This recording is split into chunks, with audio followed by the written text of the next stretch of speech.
Hey, what's going on? This is Thomas Galdenzi with Combat Sports Coverage. I'm here interviewing UFC fighter Alex Morono over his most recent UFC win over Zak Ottow, where he won by TKO in the first round on UFC Fight Night 146, March 9th. But before we get started on that, Alex, tell me about this amazing gym you have. Cool, yeah, this is Gracie Bar, the Woodlands. We've been around almost 12 years. I started here as a teenager, and now I own the place and run the place, and all my best friends, my wife works here.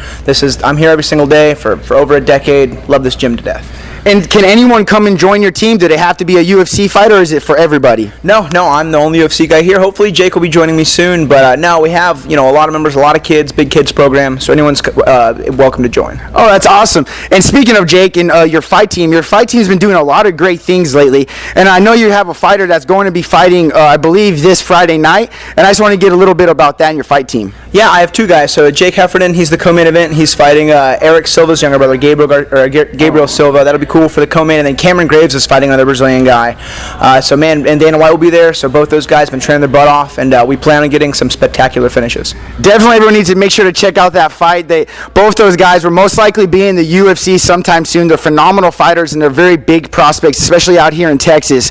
And so now let's get started on your most recent victory inside the octagon, where it was over Zak Ottow. In my opinion, you won that fight by 2 finishes. I believe he tapped from that guillotine, and then you also got those elbow stoppage. I want to ask you, did you feel a tap on that guillotine or anything, or no? The camera angle was a little weird. He actually pushed my elbow over his head, and that's where the motion of his hand came in. So in the fight, I was waiting for the tap. I thought he was going to tap and guard, but he ended up giving up mount. Props to the guy for not giving up earlier. But no, there was no tap at all. It looked like it too in the video, but in the fight and then from a different angle, you could tell that there wasn't. But as soon as I got to mount, it's the first time I've been in mount in a fight, just because I prefer to strike, and the elbows came so naturally and they were so hard. It was awesome. I definitely would like to do that again.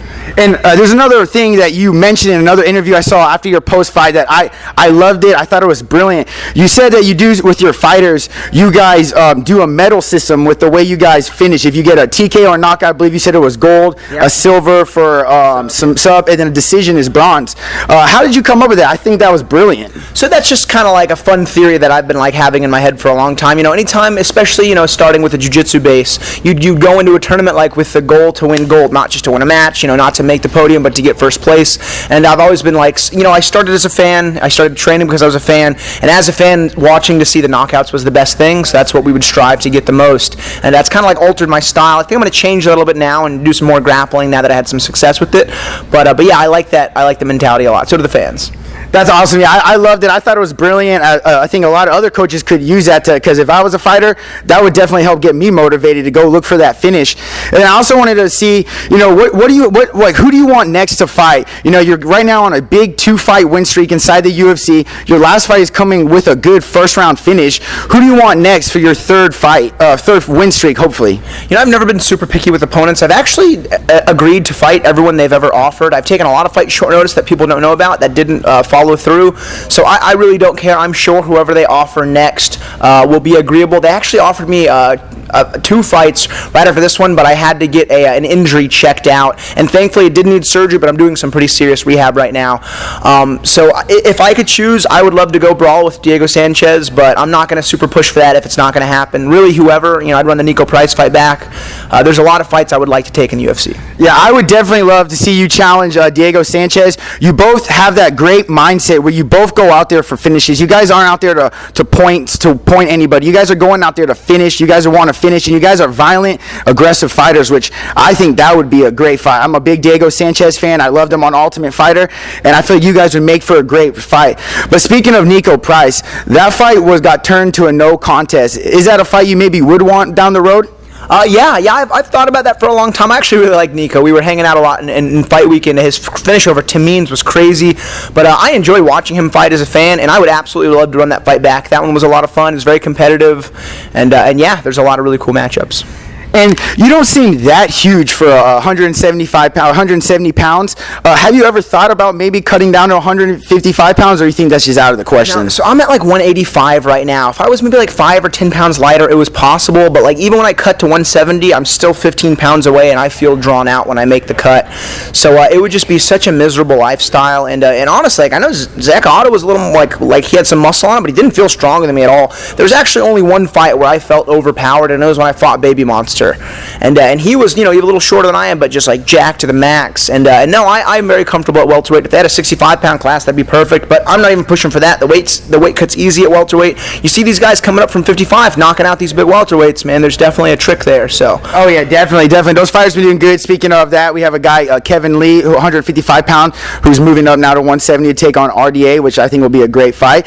And I want to see, what do you have planned for the rest of this year, for 2019? Like, what is some of the big goals that you want to get done in the UFC or in life? So yeah, my doctor and my strength and conditioning coach put me on a 6-week rehab program, so that'll end right at the end of April, and then I'm looking to fight as soon as possible after that. If I can get 3 fights this year like I did last year, that would be ideal. I'm coming into a contract, which was the best case scenario. So really, whoever they offer, I'll likely take and then get to training. UFC, you definitely want to pay this man. Keep him around because he's putting on shows. Make sure that contract's well worth it. And then, then this weekend we'll see on UFC Fight Night, ESPN2, we'll see Justin Gaethje taking on Edson Barboza for the main event. And I would just want to get your picks on that fight. Man, I've trained with Gaethje, so I'm really rooting for him. But, man, I thought Barboza would be champion when he first came to the UFC and started, TKOing guys with low kicks. That's a good fight for the fans no matter what. I think Gaethje could win that fight in the 4th and 5th round, and but maybe Edson could do some damage in the first 3. It really depends on how much Gaethje's willing to wrestle and how much damage he's going to take. But also on that fight card, my boy Kennedy from Fortis MMA is fighting. He's a 205, he's a really tall, big guy, and I've been waiting to see him fight for a long time. So some props and shout out to my guys over at Fortis. Kennedy, I know you're going to get your win. And tell me about that. Lately you've been on a tear, like I said, that Zak Ottow fight. That was by far, I would have to say, your best performance. You seemed so calm. Your striking was on point. Your grappling was on point in that fight. And how much does that have to do with you training at Fortis MMA, who's on a hot tear right now? Yeah, it's such a good blend. I go to Fortis and fight camp 2 days out of the week, and I really do my very serious game planning with Coach Safe, and more than anything, pace work, getting your cardio super high by a really hard training session, a couple of them. And then when I come back home to the Woodlands, I do my pad work, my strength and conditioning, my jiu-jitsu drills, a lot of my grappling. So I do a lot of my refining at home and a lot of my really hard, uncomfortable work at Fortis. And I didn't know the levels of the game until I met Safe and saw him doing his work on fight week. My warm-up was 100% different. I felt 100% different starting the fight against Ottow, and was able to just put my foot on the gas and keep it there. And it's been a night and day difference. And was this Zak Ottow fight your first fight with him or no? It was my first full fight camp with him and Safe in my corner. I had done, I think, 4 weeks for my fight in China, so I got my cardio and my game plan going, but he actually wasn't in my corner for this one. And this one, he gave very specific instruction, and everything was just so much easier for me. It was great. Yeah, they're Fortis MMA is doing big things over there. Last couple weeks ago, I entered Steven Peterson, and he was also telling me great things about that team. So everyone definitely needs to tune in and check out that team. And is there any special shout-outs or any sponsors you want to thank? Just the UFC and Reebok. I actually really like the Reebok gear. Again, this is my 3rd contract going in, so I'm making really comfortable money with UFC. I have no complaints there. And just big thanks to my brothers over at Fortis MMA, and then all of my family here at Gracie Barra, the Woodlands. I definitely agree. I feel like some people hate on the Reebok UFC gear. I don't know why. I own plenty of the UFC Fight Kick shirts. They feel amazing. Their shorts are also really great. I definitely agree. I like the Reebok, and I hope more people will check them out. Well, I'm Thomas Galdenzi with Combat Sports Coverage, and thank you again, Alex, for coming in and letting me interview you at your gym. And everyone needs to make sure to stay tuned and see who Alex will be fighting next, and to make sure to come check out his gym, Gracie Baja, in the Woodlands, Texas, on Sawdust and 45-ish. And you have any last words or anything? No, man. Very happy to be here. Thanks so much.